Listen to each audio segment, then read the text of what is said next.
Hello, kamusta? Magandang buhay. Ngayon na lang ulit ako nakapag-upload ng video. Okay, so for today's video ay magkakaroon naman muna tayo ng tutorial. Ang reason ko naman kung bakit ako umahon dito sa school ay para mag-assist sa nagbrigada. So ang nagbrigada sa amin dito ay ang Adventist Community Service ng Banso District. Habang may nagbibrigada ay naisipan ko naman na ayusin itong desktop namin. Dahil kasi nung Friday, gagamitin sana namin itong desktop ay hindi naman namin ma-open. So ang ginawa ko ngayon ay susubukan kong buhayin doon sa diskarte na alam ko.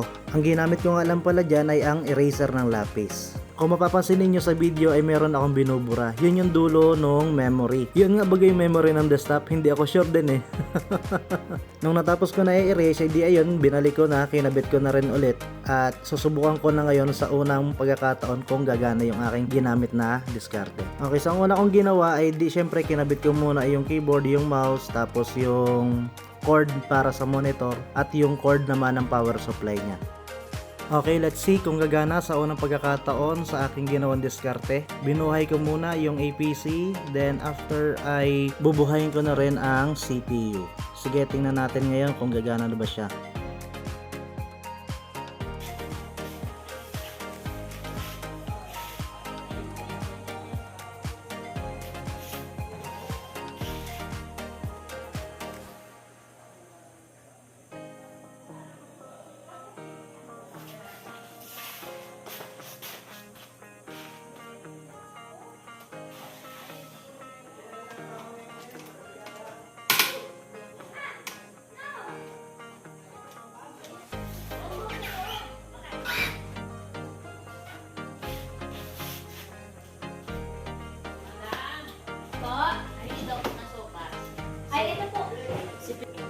So ayun, sa kasamaang palad, sa unang pag-try natin sa aking ginawang diskarte ay hindi nabuhay yung desktop natin.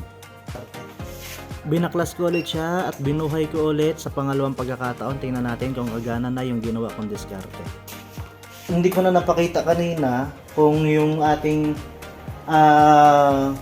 desktop ay hindi na nabubuhay. Nalimutan kong videohan.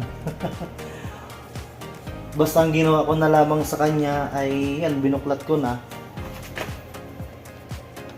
Kasi nung Friday ay hindi siya magamit kasi hindi nga mabuhay.